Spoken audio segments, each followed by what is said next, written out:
அப்ப அந்த அமைச்சர் ஒத்துக்கிறாரு அது போதைப் பொருள் தான் அப்படின்னு ஒத்துக்கிறாரு.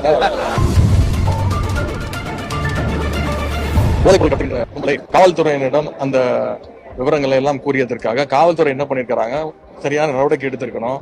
போதைப் பொருள் சீஸ் பண்ணிருக்கணும். அந்த மாணவன் அமுதன் யார் மேல கம்ப்ளைண்ட் கொடுத்தாரோ, யாரு போதைப் பொருள் கடத்துறாங்க, யார் சப்ளை பண்றாங்கன்னு சொன்னாரோ அவங்க மேல ஆக்ஷன் எடுத்திருக்கணும். அதுக்கு மாறாக அந்த போதைப் பொருள் சப்ளை பண்ற கும்பலை கூப்பிட்டு இந்த அமுதன் தான் உங்களை பத்தி எல்லா டீடைல்ஸும் கொடுத்திருக்காரு அப்படின்னு சொன்னதுனால அந்த போதைப் பொருள் கும்பல், போதை சப்ளை செய்யற கும்பல், கிட்டத்தட்ட 20 பேர் கொண்ட ஒரு கும்பல் அமுதன் அவர்களை அடிச்சு 5 நாட்களுக்கு முன்பு படுகொலை செய்யப்பட்டிருக்கிறாங்க. அது மட்டும் இல்ல, நேற்று முன்தினம் திருவான்மையூர்ல இதே போல அந்த பையன் பேர் தனுஷ், அவரும் ஒரு கோஷ்டி ஒரு 20 பேர் கொண்ட கும்பலால தாக்கப்பட்டு பட்டப்பகல்ல படுகொலை செய்யப்பட்டிருக்கிறார். இப்படி தொடர்ந்து போதைப் பொருளால இன்றைக்கு பல்வேறு சட்டம் ஒழுங்கு பிரச்சனைகள் ஏற்பட்டிருக்கிறது.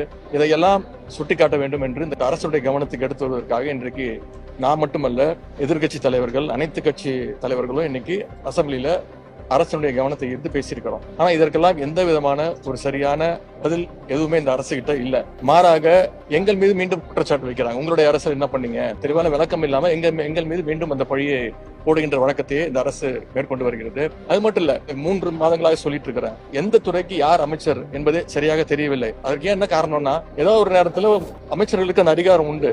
அரசு பத்தி எந்த ஒரு விளக்கத்தை கேட்டாலும் எந்திரிச்சு சொல்வதற்கு அதிகாரம் உண்டு. ஆனால் இந்த அரசுல அந்தந்த துறை அமைச்சர்கள் அந்தந்த துறைக்கான பதிலே சொல்ல மாட்டேங்கிறாங்க.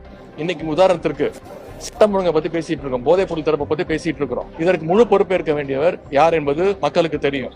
அந்த அமைச்சர் இன்னைக்கு அவைக்கு வரவே இல்லை, அதற்கான பதிலையும் சொல்லவே இல்லை. இதையெல்லாம் கண்டிச்சு திராவிட முன்னேற்ற கழகம் இன்றைக்கு வெளிநடப்பு செஞ்சிருக்கிறோம். அவை நடவடிக்கையில மீண்டும் கலந்துக்க போறோம். இப்ப வீடியோ வந்து அப்பதானே நடவடிக்கை எடுக்க முடியும். அப்ப இந்த அரசு நடவடிக்கை எடுக்க வேண்டியதானே? அவரை கூப்பிட்டு விசாரிச்சாங்களா? அப்ப அந்த அமைச்சர் ஒத்துக்கிறாரு அது போதைப் பொருள் தான் அப்படின்னு ஒத்துக்கிறாரு.